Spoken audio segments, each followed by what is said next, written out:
আপনাদের শুভেচ্ছা অভিনন্দন। প্রিয় নেতৃবৃন্দ, বহুদলীয় গণতন্ত্রের প্রবক্তা, স্বাধীনতার ঘোষক, যদি জন্ম না হতো বাংলাদেশ স্বাধীন হতে পারত না।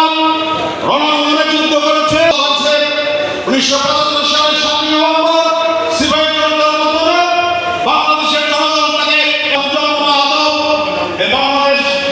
বাংলাদেশে কোনো কিছু সম্ভব হতো না, গণতন্ত্র প্রতিষ্ঠিত হতো না। বাংলাদেশে আজকে আমরা সমর্থন কারণে আমি একটি কথাই বলবো, বর্তমান যে সরকার চলছে তত্ত্বাবধায়ক সরকারের মধ্যে আমরা আরেক আহ্বান করেছে 30 জুনের ভিতরে এদেশে ভোটের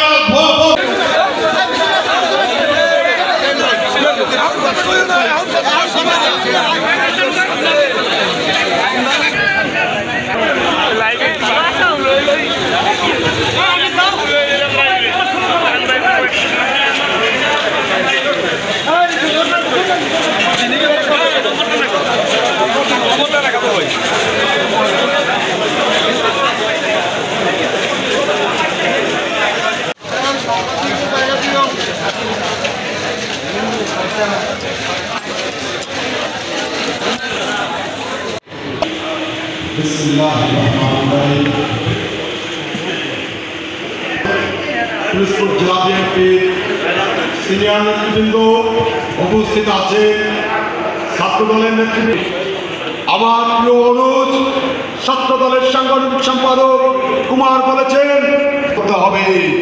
এ বিষয়ে আমাদের সিনিয়র নেতৃবৃন্দ বিশদভাবে আলোচনা।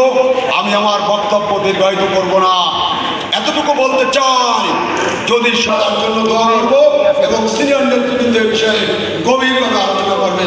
এই বলে আমার সংক্ষিপ্ত বক্তব্য এখানে শেষ করছি। বাংলাদেশ তরুণের অহংকার, তারেক রহমান জিন্দাবাদ জিন্দাবাদ।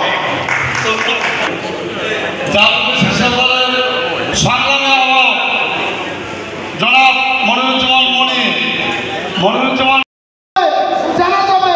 এর জন্য আমি বাংলাদেশ জাতীয়তাবাদী দল বিএনপি এবং বাংলাদেশ সরকারের প্রতি আহ্বান জানাই। সেই সূর্যের নাম শহীদ রাষ্ট্রপতি জিয়াউর রহমান, যার জন্ম না হলে বাংলাদেশের মহান স্বাধীনতার ঘোষক।